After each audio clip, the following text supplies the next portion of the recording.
তো আজকে আমি চলে গেলাম শিহরাইল নতুন বাজারে। আসসালামু আলাইকুম গাইস, আশা করি সবাই অনেক ভালো আছেন। তো অনেকদিন পর শিহরাইল নতুন বাজারে যাওয়ার উদ্দেশ্যে রওনা দিলাম। সেখানে গিয়ে দেখি রাস্তা পুরোপুরি ভেঙে ফেলা হয়েছে, সেখানে রাস্তা নির্মাণের কাজ চলছে।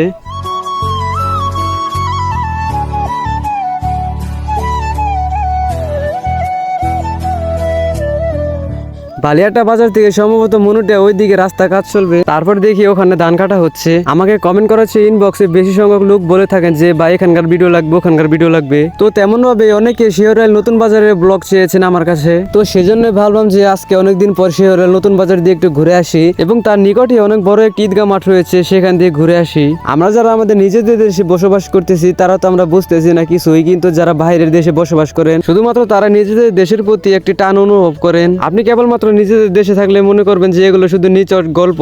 আপনি তখনই নিজের দেশের প্রতি মায়ের টান অনুভব করবেন যখন আপনি বাইরের দেশে থাকবেন। আমিও খুব তাড়াতাড়ি বাইরের দেশে ব্যাক করবো, তো সবকিছু অনেক বেশি মিস করবো। তো যাই হোক, অনেক ইমোশনাল ড্যামেজ হয়ে গেল। তো গাইস, আমি এখন ইউনিয়ন পরিষদে অবস্থান করছি। আপনাদের কাছে আমি অনেক বেশি দুঃখিত, কারণ আমি সম্পূর্ণ হাটের ভিডিও দিতে পারলাম না। আমার এক জায়গায় যাওয়ার ছিল, সেজন্য আমি হাটের আগ মুহূর্তে একটু ভিডিও ক্লিপ নিয়ে বাড়ির দিকে রওনা দিই। তবে ইনশাল্লাহ খুব তাড়াতাড়ি আমি শিহরাইল হাটের ভিডিও নিয়ে আসবো।